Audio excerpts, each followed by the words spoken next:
In 1962, the relationship between the USA and the Soviet Union is incredibly tense, and rumors say that the Soviets would drop an atomic bomb soon. Panic takes over American citizens and building bomb shelters in their backyards becomes a common occurrence. Dr. Calvin works extra hard on his bunker, filling it up with enough supplies to last for many years. One day, Calvin and his pregnant wife Helen throw a party at their house. Things are going well until they see on TV a broadcast from President Kennedy, who announces that they are planning a secret mission against the Soviet Union. There aren't any details, but Calvin still panics and thinks a war is about to start, so he kicks out all the guests and drags his wife into the bunker. Seconds later, an aircraft flies over the city only to suddenly detect a mechanical failure. There is nothing the pilot can do and it crashes right into Calvin's house, absolutely destroying it. In the bunker, Calvin hears the noise and feels all the shaking, so he assumes the war has started and quickly seals the door. He explains to Helen that he can't open it manually. The door will open on its own after 35 years, which is the time for nuclear particles to normalize in the atmosphere. Soon the authorities arrive to check the debris left by the accident, and since they can't find any proof of life, they assume Calvin and Helen have died in the crash. Days start to pass and Calvin feels at home, but Helen hates it down there. One day her water finally breaks and with the help of her husband, she gives birth to a cute baby boy. Soon days become years, and their son Adam becomes a bright young child.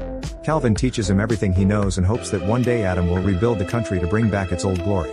On top of all the basic school subjects, Calvin also teaches Adam how to box, to speak French and Latin, and how to handle the stock market. Helen teaches him to do chores around their home and even how to dance. Calvin also gifts Adam his collection of baseball cards and tries to explain sports to him, but Adam has some trouble imagining so many people. Both parents teach them very good manners but never curse around their son, who is growing up to be very naive and sheltered. The family easily finds a routine to suit their daily life that allows them to go pretend shopping in the mini-mart, fake fishing in a tank, take care of plants, and build an extra room for Adam. They also have a lounge area to read, play games, and simply relax while hanging out. Meanwhile, above them, the land that used to be their house is sold and becomes a variety of business through the years. First it is a diner, then a pizzeria, and later a nightclub.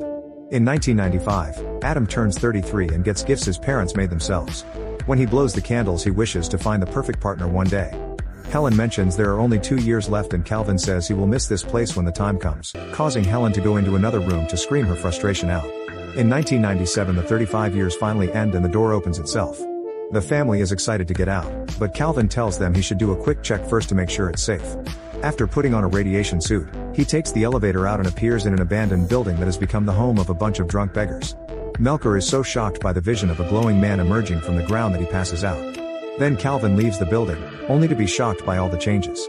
There are graffiti everywhere, people handling guns as if they were toys, adult stores full of merchandising that disgusts him, and weird-looking people who he can't understand when they speak. Terrified, Calvin rushes back to the bunker and explains that although the air is breathable, the neighborhood is still a post-apocalyptic wasteland full of crazy mutants. He concludes they must stay in the bunker, and his words cause Helen to finally snap. She yells at him as she explains how sick she is of being locked up and how important it is for Adam to get in contact with nature. Calvin refuses to change his mind and the argument causes him to have a heart attack. With Calvin sick and supplies almost running out, Helen decides to send Adam outside to get enough food for a couple of years. She gives him some cash and a shopping list, telling him to stay at the Holiday Inn and to keep an eye out for a not mutated girl. Before Adam leaves, Calvin tells him not to enter the adult video store because it has harmful levels of radiation. Once he is done packing, Adam finally goes outside and discovers Melker has started a little temple around the elevator to worship Calvin's family, considering them holy beings. Adam goes outside and is incredibly happy to finally see lots of things for the first time: the amazing sky, buildings, trees, and even other people, who consider him a weirdo. He gets excited over every single little thing and says hello to any person walking by him, accidentally using a slur to refer to a black woman when he greets her because he is extra excited to see another skin color. When he passes by the adult video store, he covers his nose and warns others to do the same. Afterward he gets on the bus and gets really scared to feel the machine moving. When he tries to talk to other passengers, he uses old words and nobody can understand him, so they also think he is a weirdo. Eventually Adam makes it to the grocery store and starts picking up all the items from the list. The butcher explains that if he makes a larger order it can be delivered to his house, which makes Adam realize he has no idea how to get back to the bunker. Panicking, he rushes out of the store and spends the day riding different buses to look for the bunker to no avail. He is also running out of cash, so he enters a hobby shop to sell his father's baseball cards.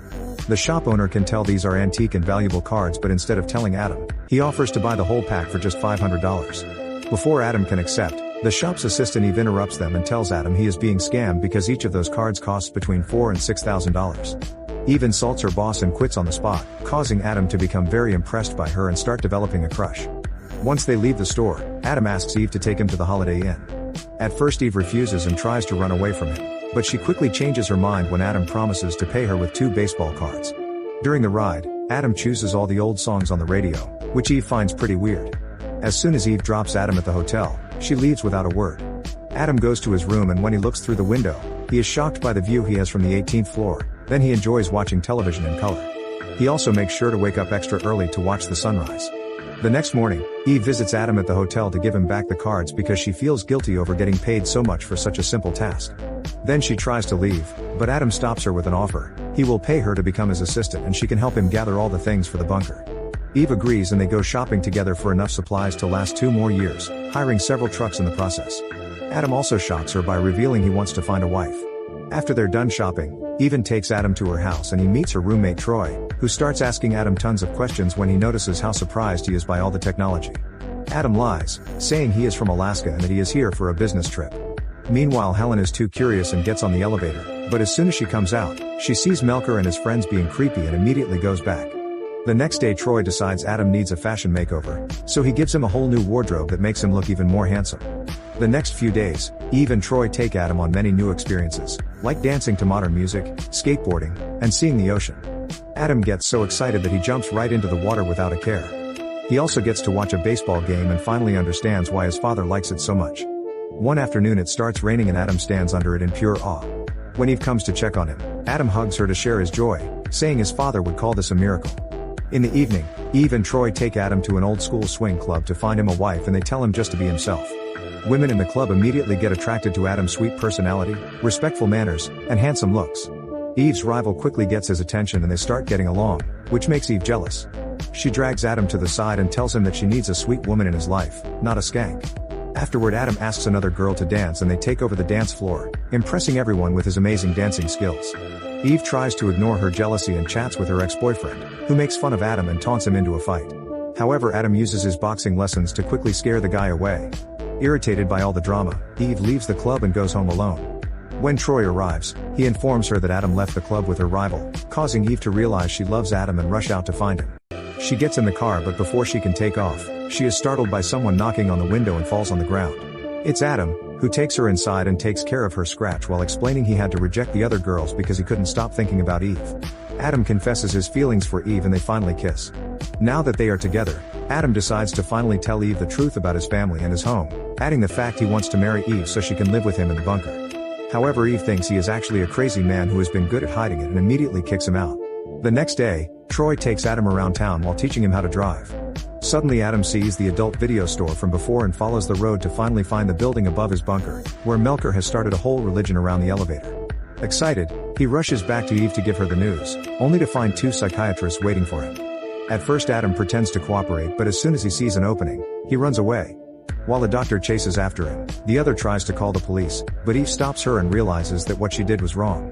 At that moment Adam runs near her and gives her his hotel key so she can pay the bill with the cards. Then he escapes in the truck he's rented, accidentally hitting the doctor's car in the process. Later Eve and Troy make it to Adam's hotel room and find a bunch of items that were made in the 60s, not to mention Calvin's stock certificates that are now worth millions of dollars. These things make them realize Adam told them the truth. Meanwhile, Adam finally returns to the bunker and hugs his parents after 2 weeks of not seeing them. He tells them the outside world is lovely and brings in the supplies, which are being loaded by Melker and his friends. Back to Eve, she is desperate to find Adam, so Troy takes her to the adult video store and they start stomping on the floor, thinking they may find the bunker there. Obviously they find nothing and decide to leave, but on their way out, they see Adam about to enter the neighboring building. Eve immediately rushes to him to kiss him and hug him, and Adam invites her to meet his parents. Calvin and Helen like Eve very much and they have dinner together. Calvin also gives Adam a talk about the birds and the bees. However, before making any plans for a new life, Adam asks his parents to wait 2 months. During the following weeks, Adam and Eve sell Calvin's stocks and build a new home in the country that looks identical to Adam's previous house. Melker also helps after cleaning up and finally abandoning drinking. Once everything is ready, Adam brings his parents to the house, revealing this way they can get used to the new world little by little. Later, while Helen and Eve prepare dinner, Adam finally tells Calvin that there was never an atomic war, that the bomb had actually been a plane that crashed into their house, and that the Soviet Union collapsed. Calvin refuses to believe it and starts making plans to build a new bunker just in case. Make sure to subscribe and turn on notifications so you can watch more videos like this.